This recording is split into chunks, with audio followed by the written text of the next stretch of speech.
wararka aan ka helayno filla Soomaaliya wufuudda Axmed Madoobe iyo Dani iyo saaxiibo madax bannaan ayaa dhammaan sheegaya in labada hogaamiye ee Jubbaland iyo Puntland inay diidan yihiin inuu furmo shirka u dhaxeeya madaxweyne Farmaajo iyo labada maamul ee Jubbaland iyo Puntland.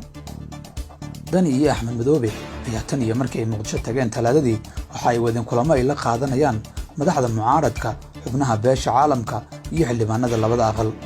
kulamadaas ayaa loo fahmay ismuujin ay labada nin ku iftiiminayaan culeyskooda siyaasiga ah iyo inay madaxweyne Farmaajo ku badiyaan culeyska caalamiga ah.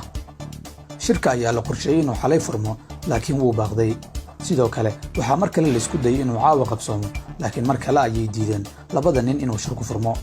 shuruudaha labada nin waxaa ugu muhiimsan in shirka la keeno madaxda maamulada Hirshabeelle, Galmudug iyo Koonfur Galbeed, in la soo celiyo ciidanka dawladda ee la geeyay gobolka Gedo iyo in la dhiso xukuumaddii fulin lahayd heshiiska cusub. safiirka Mareykanka Donald Yamamoto ayaa dhawaan la sheegay inuu dhabarka u ritay dabagalka iyo fulinta waxa ay labada dhinac ku heshiiyaan, laakiin sida muuqata waa lagu guuldareystay inuu shirku qabsoomo. Mareykanku waxay mar kale soo saareen fariin qoys u muuqatay. madaxweyne Farmaajo ayaa la sheegay inuusan diyaar u ahayn inuu ciidanka dawladda ka soo celiyo gobolka Gedo.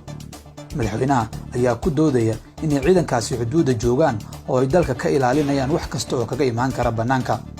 midda la xiriirta magacaabista ra'iisul wasaaraha waxay saaxiibada madaxweynuhu sheegeen inay tahay faragelin lagu sameynayo awooddiisa shakhsiga ah. maamulada shirka ka maqan ee Galmudug, Hirshabeelle iyo Koonfur Galbeed ayaa la sheegay inay diidan yihiin inay kulan ka yimaadaan maadaama ay Jubbaland iyo Puntland iyaguba diideen inay tagaan shirkii Dhuusamareeb 3. balse meesha lagu kala duwan yahay waa in Jubbaland iyo Puntland diidan yihiin in la furo shirka Muqdisho iyadoo maamuladaasi maqan yihiin, halka maamulada maqanna ay heshiis la gaareen madaxweyne Farmaajo iyagoo aan u joojin maqnaanshaha Puntland iyo Jubbaland. 24 saac la soo dhaafay waxaa socday kulamo lagu doonayay in la isugu soo dhaweeyo dhinacyada si uu shirku u qabsoomo, laakiin si toos ah ay labada nin ee Dani iyo Axmed Madoobe ugu adkaysteen shuruudahooda.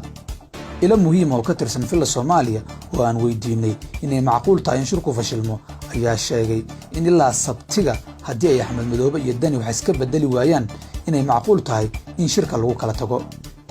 safaaradaha ajnabiga ah ee xalana degan ayaa dadaal badan ugu jira inaan shirka lagu kala tagin. Siciid Dani, hogaamiyaha Puntland oo maanta la hadlay aqalka sare ee baarlamaanka Soomaaliya, ayaa sheegay inay u soo diyaar garoobeen inay maalmo badan joogaan Muqdisho haddii uu xalku sidaa ku imaan karo. marka dhinaca kale la eego, Axmed Madoobe wuxuu u muuqdaa nin shuruudiisu ujeeddo kala riman tahay.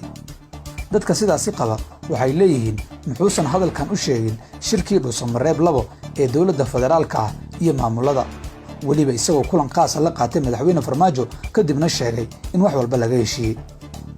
fashil walba oo ku yimaada shirka Muqdisho wuxuu dib u sii dhigi doonaa rajada laga qabo in doorashada Soomaaliya ay waqtigeeda ku dhacdo, halka madaxweyne Farmaajo ay ka sii dhamaanayaan maalmihii uu sharciyada u haystay inuu dalka maamulo. maxay kula tahay inuu xalku ku dambeyn doono?